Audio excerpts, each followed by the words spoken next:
Please support this channel by subscribing. Your support means everything to us and helps us keep creating stories like this. Rain hammered New York like the city was trying to drown its own sins.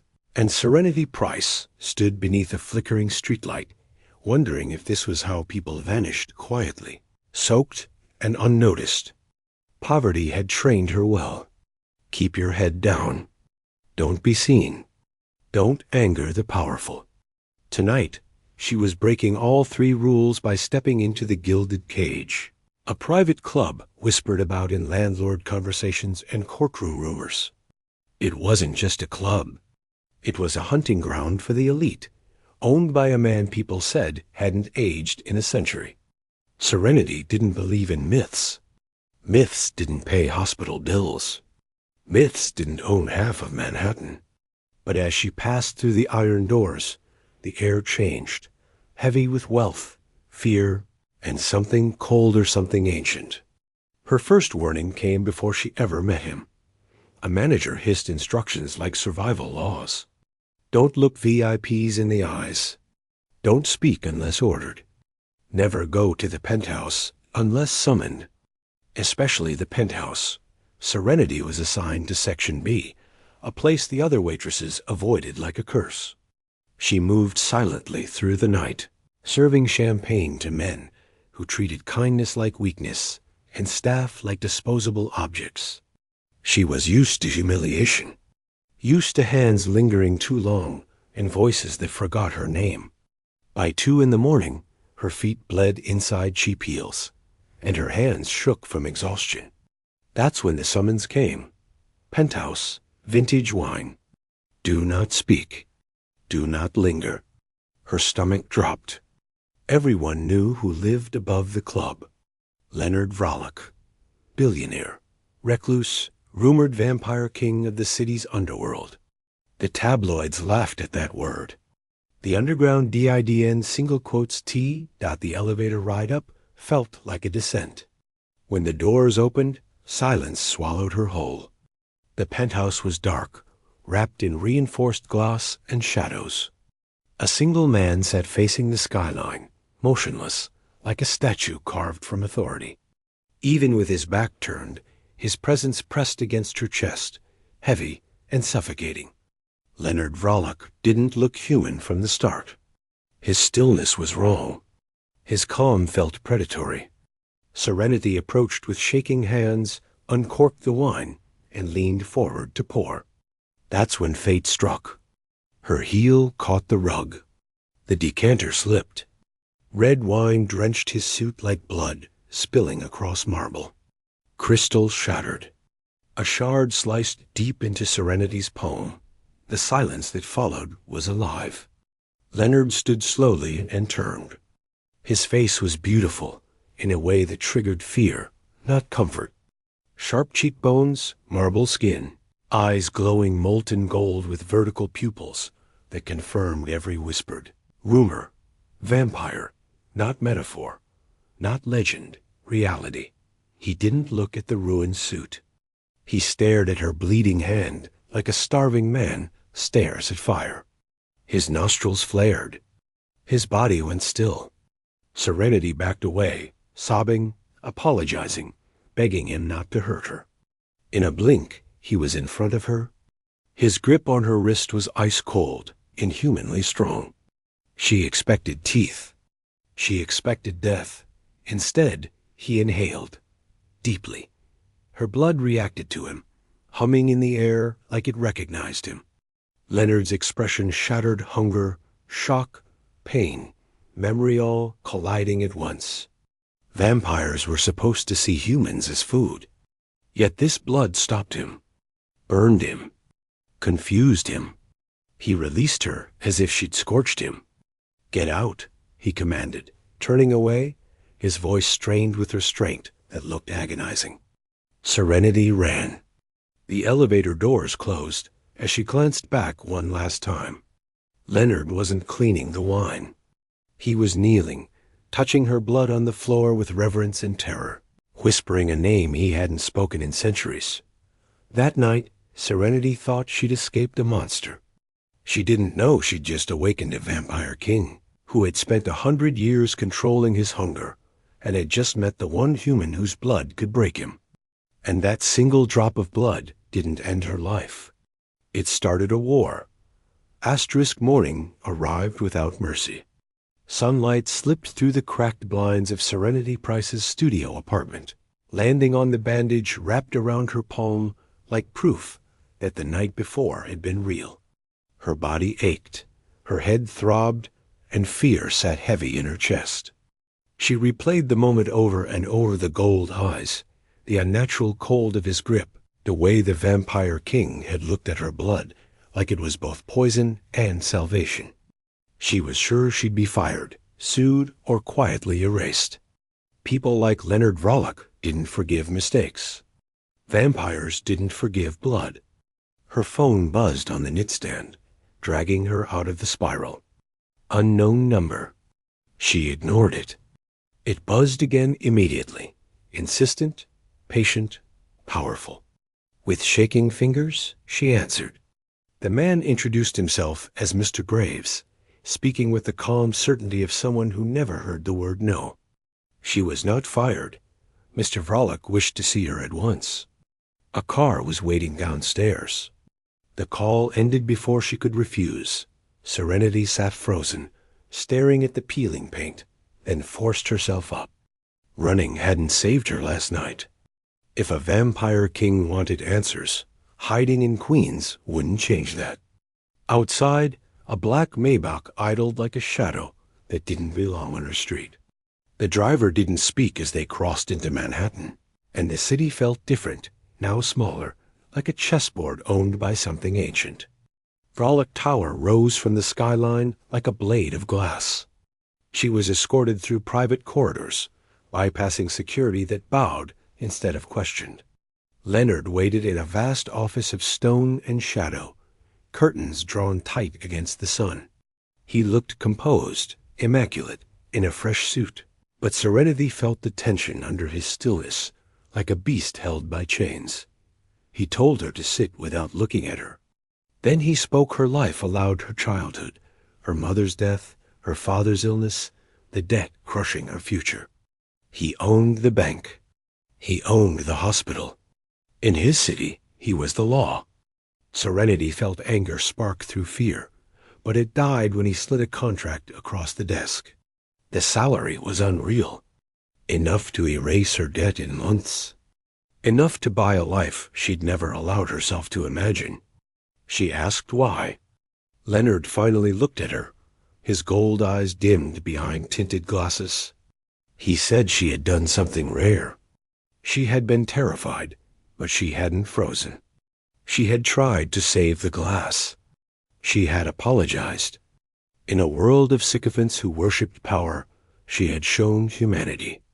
That mattered to him more than the wine. He stood and came closer, close enough that she felt cold radiating from his skin. He laid out rules with the gravity of a verdict. Never enter his private quarters without knocking 3 times. Never question what he ate or drank. And the third rule, his jaw tightened when he said it, if she ever cut herself, if she ever bled near him again, she was to run. Lock a door. Hide. Serenity asked if he was sick. For the first time, control cracked. He called it a condition. Old, hungry, dangerous. He told her to sign or leave. If she left, the debt remained. If she signed, it vanished today.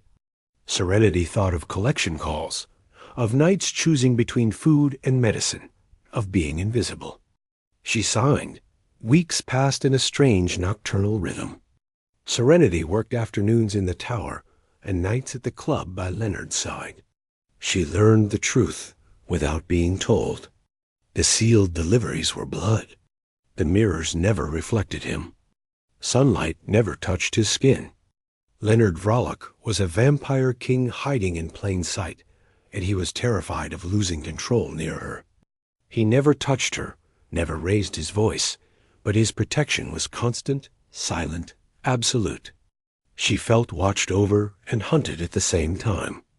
And the more time passed, the clearer it became her blood wasn't just tempting him. It was changing the balance of power around them, drawing dangerous eyes closer. Asterisk Victor Halloway arrived like a crack in the world Leonard Vrolock had carefully built, stepping out of the private elevator with a smile that didn't belong to anything human. Serenity felt him before she understood what she was seeing. A pressure in the air, a wrongness that made her blood hung beneath her skin.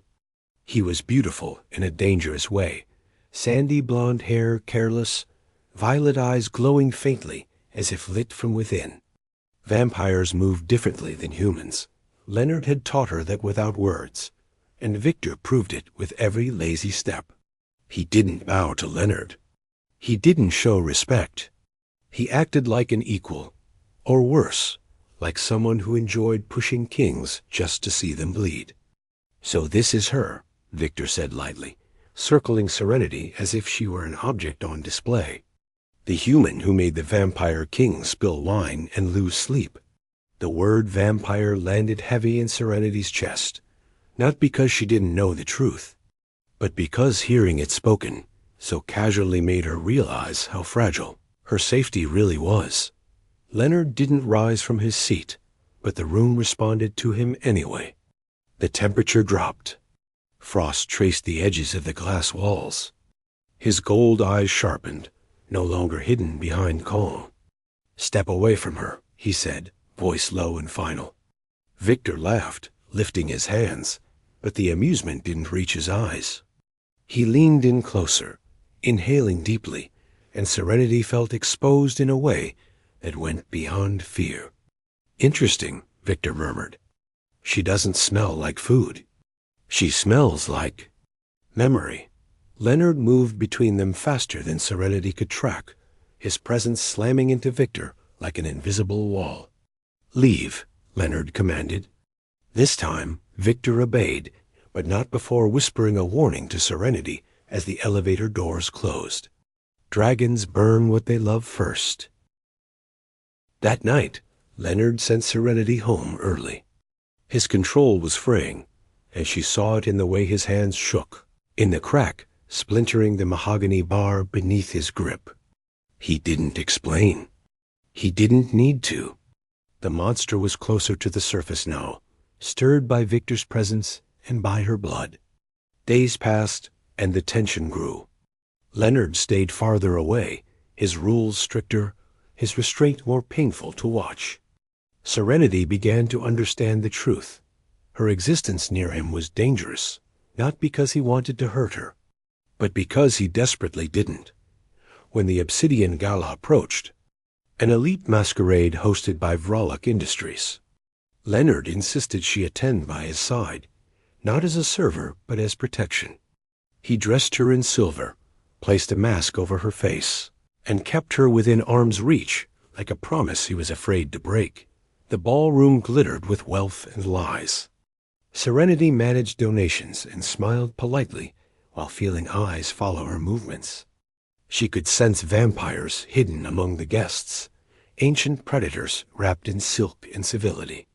The air felt tight, waiting. Needing space, she slipped onto the terrace, the cool night offering brief relief.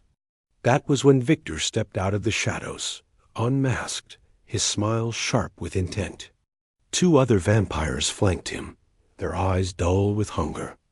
"The masquerade laws are thin," Victor said softly. "And you are a weakness Leonard can't afford." Serenity backed toward the railing, heart pounding. When his men lunged, instinct took over. She fought, scratched, screamed, but strength meant nothing against immortal muscle. Victor drew a blade, slicing her arm with deliberate precision. Blood spilled, rich and powerful, and the scent exploded into the night like a signal fire. The world shattered. Glass doors burst outward as Leonard arrived in a blur of rage and shadow, no longer hiding what he was. His fangs were fully extended, eyes burning black and gold, his roar shaking stone. He tore through Victor's men with brutal speed, sending one over the railing like a broken doll. Victor fled, terror replacing arrogance.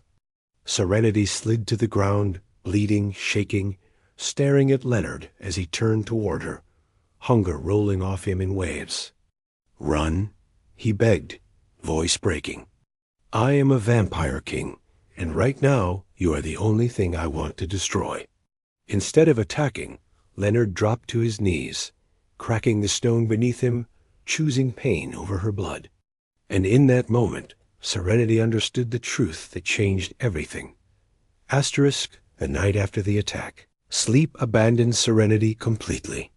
Every time she closed her eyes, she smelled blood and shattered glass, felt the cold stone beneath her knees, and saw the vampire king on his knees in front of her, fighting his own hunger like it was a living thing.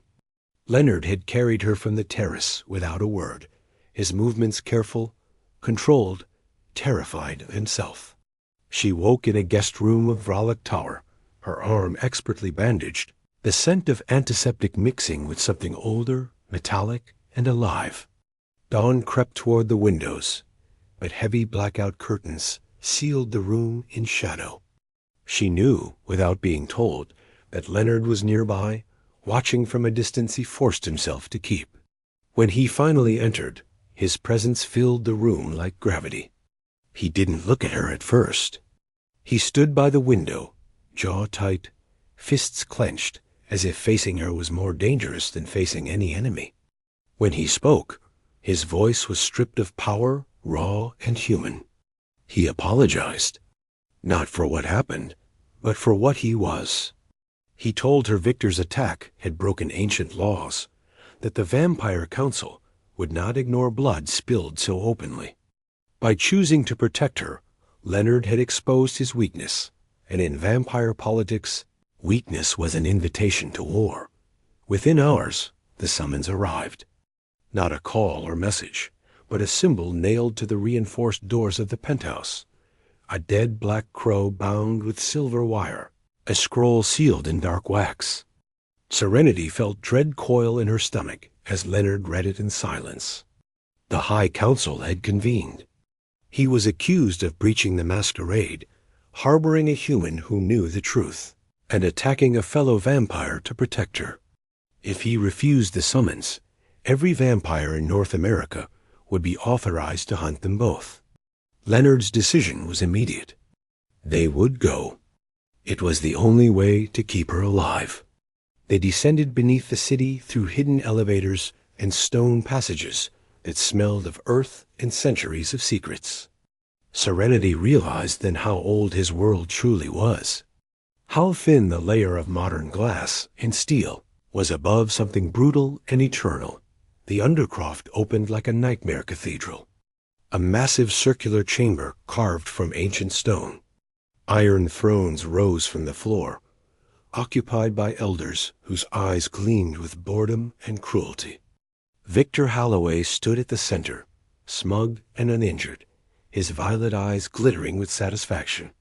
Leonard stepped forward, placing himself in front of Serenity without hesitation. The elders spoke of balance, secrecy, and law. They spoke of her as if she were an object, not a person. When they demanded she be brought forward, Leonard refused, his voice carrying the authority of a king who had ruled longer than nations. The room vibrated with tension. Then the truth surfaced, spoken with hunger and fear. Serenity's blood was different. Vitales, a living source of power that could heal vampires, strengthen them, even allow them to walk in sunlight for a time. The revelation rippled through the council like shockwaves. Serenity understood then why Leonard had reacted the way he did that night. Her blood wasn't just tempting. It was dangerous. The elders presented their judgment with cold efficiency. Serenity would not be allowed to remain human. A Vitali's walking free was too great a risk. She would be drained and destroyed, or Leonard would turn her into a vampire, stripping her blood of its power and binding her to the night forever. Leonard's control shattered. He refused both options, his voice breaking as he told them he would not kill her and would not damn her to immortality. The council laughed. There was no third choice. Leonard looked at Serenity then, truly looked at her, like he was memorizing every detail for the end. And then he did something no vampire king had done in over a century. He invoked the rite of ash, trial by combat. If he won, they would go free. If he lost, they would burn together. The chamber trembled as the council accepted. Gates opened, ears grinding, and a massive executioner stepped into the light, bred to kill vampires, armored and relentless. Leonard turned to Serenity, pressing keys into her hand, telling her to run when the fight began. But Serenity didn't hear a farewell. She heard a vow. The battle erupted in violence and stone-shattering force. And as Leonard was driven to the ground under the executioner's blows, Serenity realized the truth that terrified her more than death. The Undercroft shook with every blow of the executioner's warhammer. Ancient stone screaming under the force meant to end kings. Leonard moved faster than any human eye could follow, a blur of shadow and fury, but the creature was built to counter immortals. Its skin absorbed slashes that would have torn lesser vampires apart, and its strength came without hesitation or mercy. Leonard struck again and again, but the hammer caught him mid-motion, sending him crashing into the arena wall with a sound like bone breaking against marble. Serenity screamed his name, fighting against the invisible pressure of fear and authority that pinned the spectators in place. Victor Halloway watched from the edge with thinly veiled delight, already tasting victory. Leonard pushed himself upright, blood dark and thick on his lips, one arm hanging uselessly at his side. Even broken, he stood tall, eyes burning gold as he faced the executioner once more. He glanced at Serenity and mouthed one word, "Run." The executioner charged, and this time the hammer connected fully. The impact drove Leonard into the ground, cracking the floor beneath him. The room went silent except for Serenity's sobs. The giant raised its weapon for the killing blow, and something inside her snapped. She didn't think about rules or monsters or councils. She saw only the man who had chosen to kneel rather than hurt her, who had carried her from danger, who had stood between her and death every time it mattered. Serenity broke free and ran into the arena, sliding across stone to shield Leonard's broken body with her own.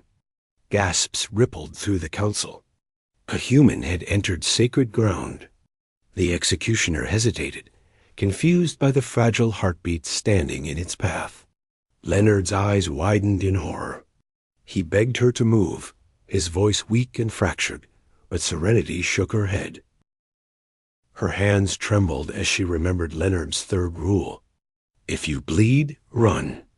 She met his gaze, tears streaking down her face, and whispered that this time the rule was his. She took a jagged shard of stone and sliced her palm open, deeper than before. Pain exploded up her arm, but she didn't stop. The scent of her blood filled the chamber like wildfire, bright and overwhelming, carrying life so potent it made ancient vampires recoil. The executioner staggered back, roaring in confusion as the power washed over it. Serenity pressed her bleeding hand to Leonard's mouth. "Drink," she said, her voice breaking but firm. Leonard fought it, terror and hunger warring inside him. He knew what draining her could do. He knew what it could cost. But she leaned closer, trusting him completely, and the choice shattered him. When Leonard drank, the world changed. The pain was blinding for Serenity, her strength draining as if her life itself was being poured into him.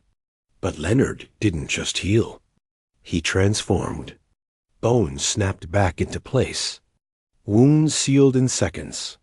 Light ignited beneath his skin, a terrifying golden radiance that cracked the arena floor. He released her gently, sealing her wound with reverent care, and stood. He no longer looked like a creature of night. He looked like something forged from dawn and shadow, eyes blazing like miniature suns. The executioner struck, and Leonard caught the hammer with one hand. The impact sent a shockwave through the chamber. Stone shattered.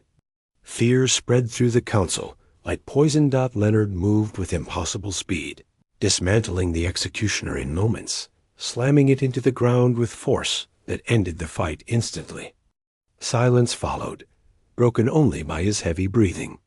He turned to the council, golden power fading, but authority absolute. He asked if the debt was paid. No one argued. Victory was undeniable.